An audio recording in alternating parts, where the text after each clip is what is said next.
A lot of men come to me to work on lasting longer in bed, and some of them have a vision of spending like all of Saturday having sex with their partner, like 4, 5, 6 hours, marathon romps in bed. And sometimes when I say this to women folks, they're like, "Oh, that sounds painful," instead of like, "Oh, that sounds so amazing. I really want that. Give that to me." So in this video, I'm going to very, very quickly explain how to have a marathon of sex without her getting sore and tuckered out. Now, obviously for yourself as a man, you are going to need to be able to put off ejaculating or have an amazing refractory period where you can ejaculate multiple times in the same day. Ideally, if you have control over your ejaculation or at least awareness around it enough to say, "Oh, I'm getting close, I need to back off," that's going to be really helpful for this. On the other hand, for a female person, you are going to want to be really clear about your boundaries. If you have anything that causes pain inside of your vulva or your vagina, this just might not be accessible to you in terms of penetration. You can obviously do other things for 5 or 6 hours at a time, but don't do anything that causes you to have any sort of pain. Now, the way that you go about doing this for a woman to prevent her from getting sore is you spend a ton of time on foreplay. Even if she thinks that she is ready to be penetrated, even if she's wet,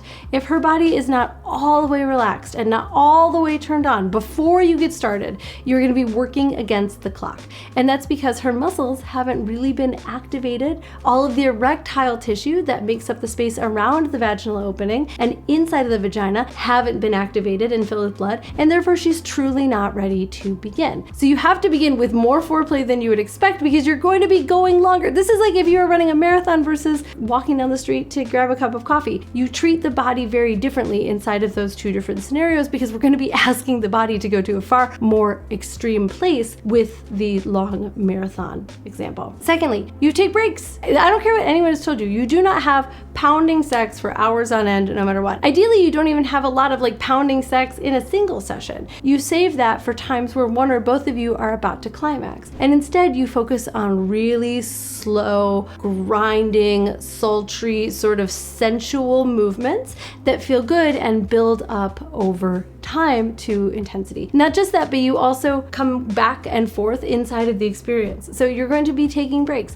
You might stop penetration in order to give oral sex to each other. You might stop all of that in order to switch to manual sex and play with each other via your hands. You might stop all of that to switch to like 69, or even stop all of that to go and give each other sensual massages. It's not going to be just straight penetration for 5 or 6 hours. That is unrealistic for all the bodies involved. And lastly, some of you were probably expecting this to be my very first tip, but you're gonna see why I put it last: lube.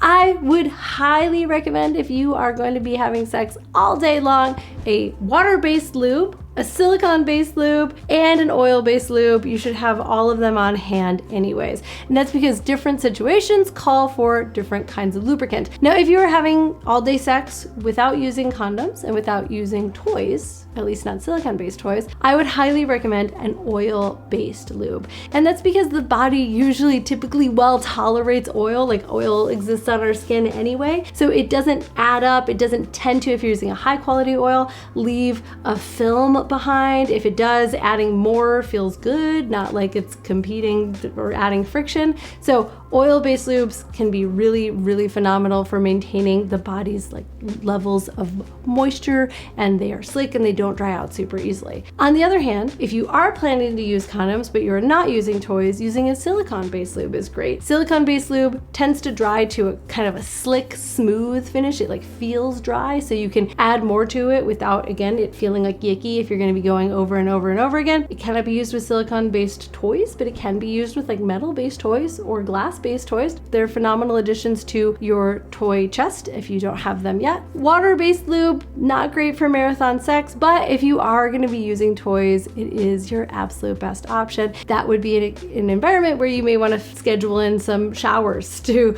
rinse off any sort of sticky residue, and then you can go back and try it all over again. Remember also that some of those lubes might stain your sheets. I've been really enjoying the Head South lube line recently. They come in these beautiful glass bottles, and they have refills, and they provide a high quality water, silicone, and oil-based lube, so go ahead and check them out. I'll throw the link in the description. And here's one last tip for the pros out there. I highly recommend grabbing some props. Grab a wedge, a pillow, something to put underneath your knees or her knees, something to lift up her hips while you are in missionary. These props can really make the difference when you are going to be having sex or holding that position for a long time. They can make it easier on your wrists or on your knees so that you're not holding up all of your weight. It can make it easier on her so she's not like tilting her pelvis for hours on end. Anything that you can do to support your body is going to support in marathon sex. All right, write in the comments, what else have you done? What else did you find supportive when you wanted to have sex for a long time? I'm Keelan V. Thank you so much for tuning in. I will see you here later this week.